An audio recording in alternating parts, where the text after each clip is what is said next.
Okay, today I'm going to talk to you about communicable diseases. So a communicable disease is a disease which can be spread between individuals. That just means it can be passed from one organism to another organism.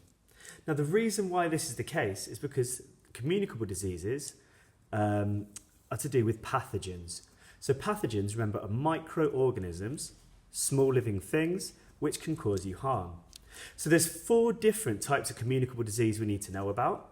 For each one, we're going to look at the disease, the pathogen which causes it, the symptoms associated with that disease, so how we know the signs that someone has it, how is it physically spread from one person to another, or one organism from another to another, and what can we do to prevent the spread of that disease. So the first disease we're going to look at is one called cholera that affects millions of people across the world. So the pathogen which causes it is caused by bacteria, and particularly bacteria within water supplies. The symptoms associated with cholera is diarrhea. Now, this isn't just an inconvenience, this can actually be life-threatening, because if the diarrhea gets so severe, you're actually losing a lot of water from your body and it can cause severe dehydration. So just like I previously mentioned, it's spread by contaminated water.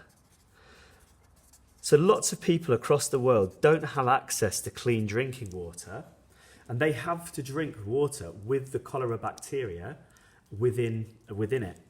So that's how it's spread. Now, the way to prevent this, obviously, would be access to clean water. However, this isn't always an option for everyone. So if you can't get access to clean water, it's important to boil water before you drink it in order to kill the bacteria. Filtering is insufficient. You cannot filter the water because the bacteria, these microorganisms, are so small that they'll pass through the filter paper and you could still get cholera from that water supply.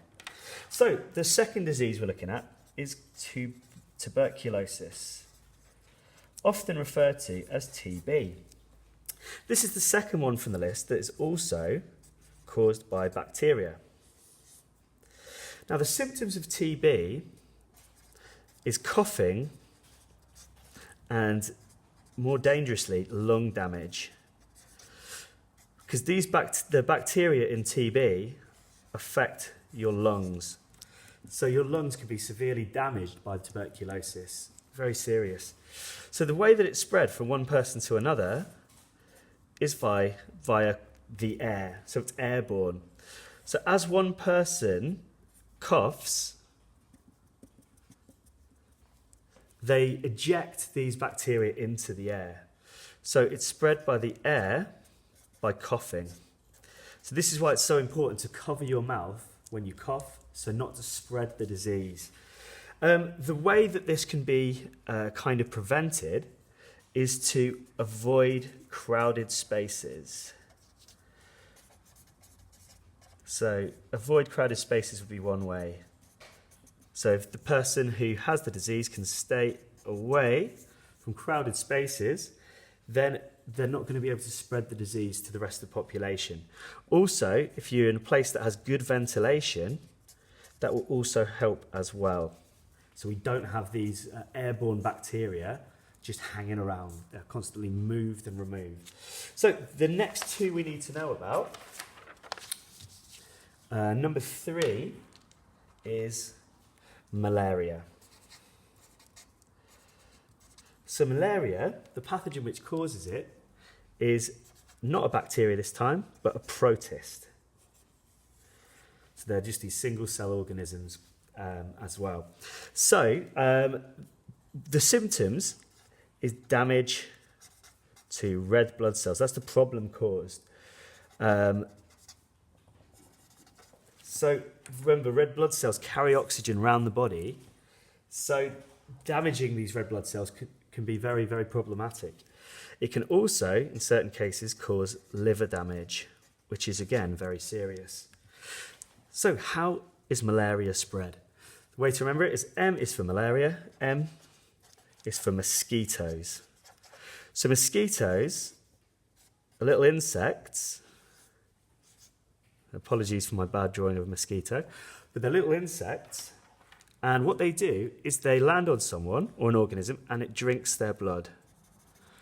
What it then does is it goes to a different person, and the first person's blood mixes with the second person's blood.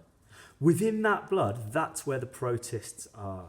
So the protists, the microorganisms, are within the blood that the mosquito drinks.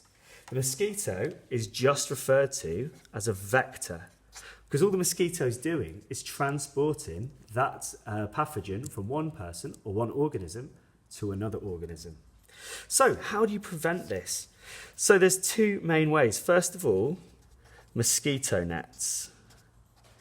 Now this just means when you go to bed, when you go to sleep,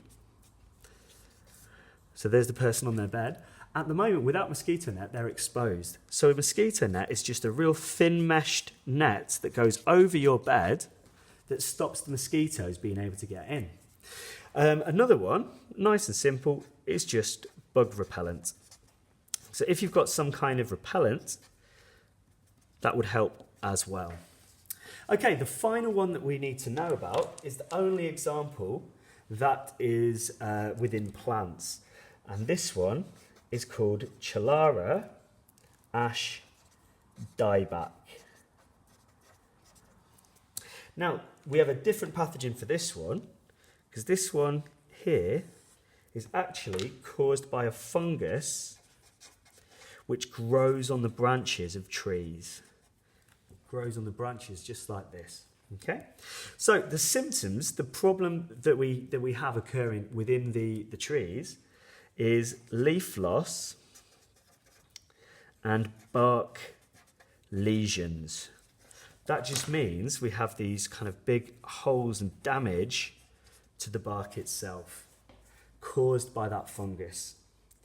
Now, the way that it gets transported from one tree to another, or one organism to another, is by wind. So it's kind of airborne. So let's say I've got one branch here of one tree, and here's another branch here. When the wind blows, some of the fungus is transported across and can then go and infect this tree here. So, how can we get rid of this? So, the way to prevent this is to remove and replace. Basically, remove any infected trees immediately. So let's say if a couple of these trees here, or just one of these trees is one which is infected, like this one here, it's important just to cut it down and remove it instantly so the other ones don't get infected as well. Okay, so those are the 4 different communicable diseases that we need to know about. Thank you.